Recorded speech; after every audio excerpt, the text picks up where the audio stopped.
All right, friends, we're going to talk about chapter 6, which is product strategies. And we're talking about products in this chapter.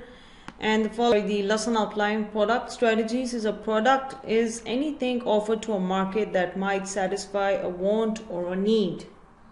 Okay, and products could be tangible. Products could be tangible or intangible, depending on what your need is and depending on what your product is. Goods are tangible. These are physical objects. For example, vegetables, buying a watch, camera. Services are activities or benefits which cannot be owned and they're intangible. For example, spa service. Can you own it? Can you touch it? No. You had that experience and it's over now. Cleaning services. Can you touch them? No. You had the service. Everything is clean. They've left the place. It's a service. It's intangible.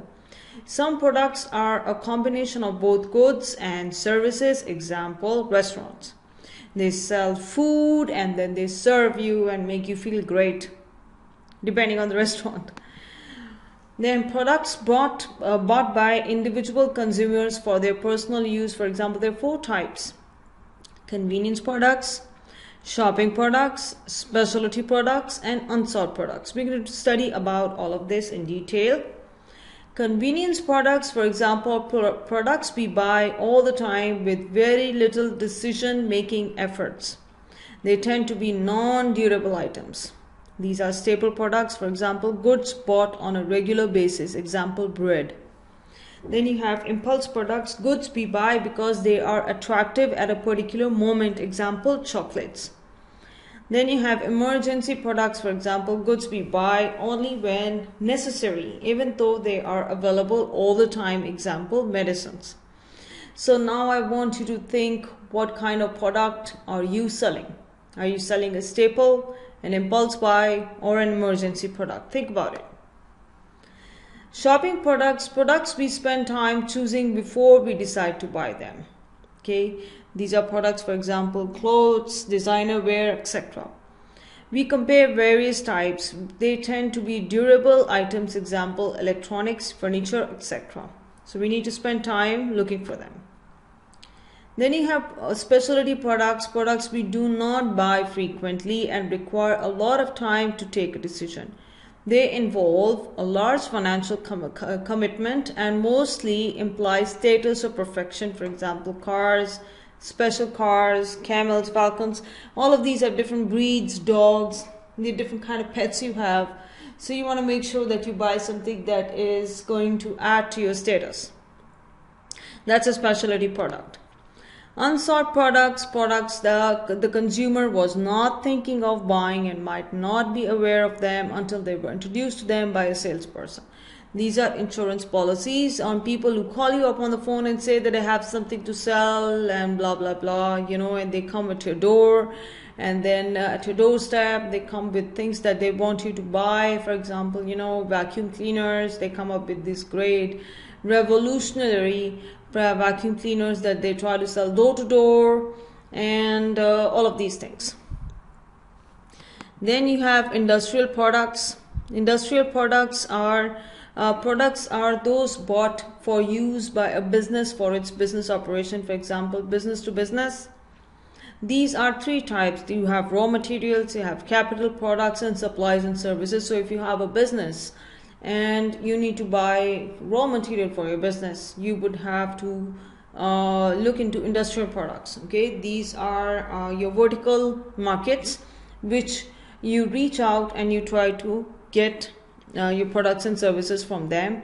And they include raw material, that is the initial material that your factory might need. For example, capital products, for example, equipment.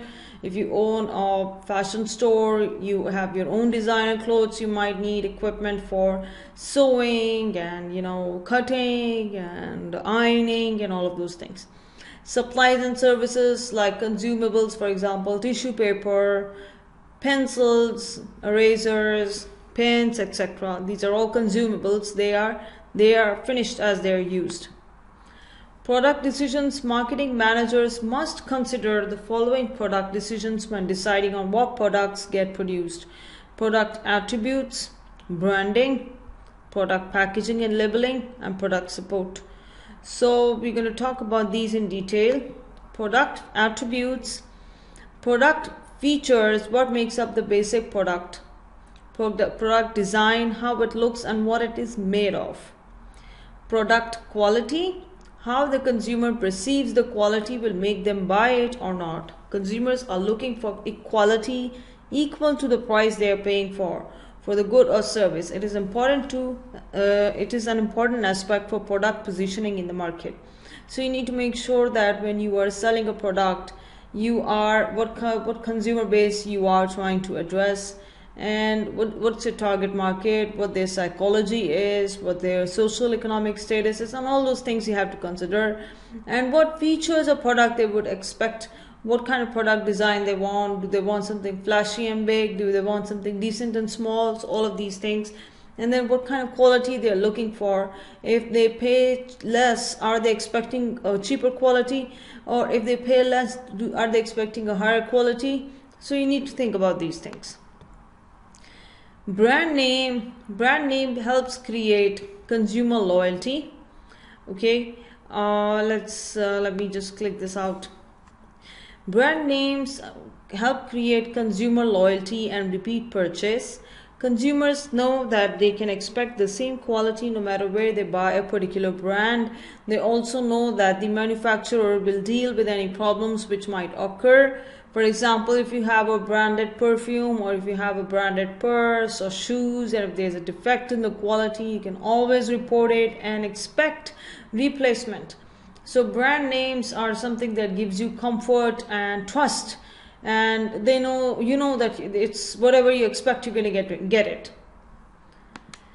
Branding, a brand is a name. Okay, so how will you brand your product? A brand is a name, symbol or design that identifies the product of one producer from the other. Example, a higher quality Mercedes, it's a brand. And then you have those Japanese cars that is not a very good brand, but still they give you a lot of mileage. So you need to compare these two. Branding names are registered so they cannot be copied. Brands are registered because brand owners have invested lots of money in developing the products and building the company and product reputation in the market. So brands are registered. Brand names are registered and they cannot be copied. Okay, and branding requires a lot of money. So you need to make sure that your brands are protected through copyright services. We're going to talk about that. So a product brand name is vital to its success. So whatever brand you have, if your consumers are aware of the brand, they have tried it before and they trust you, that means you're building your brand now. And you have to work very hard at that stage to continue to provide the kind of expectations they may have by asking them questions and continuing to deliver the quality that you have been delivering so that your brand is recognized further.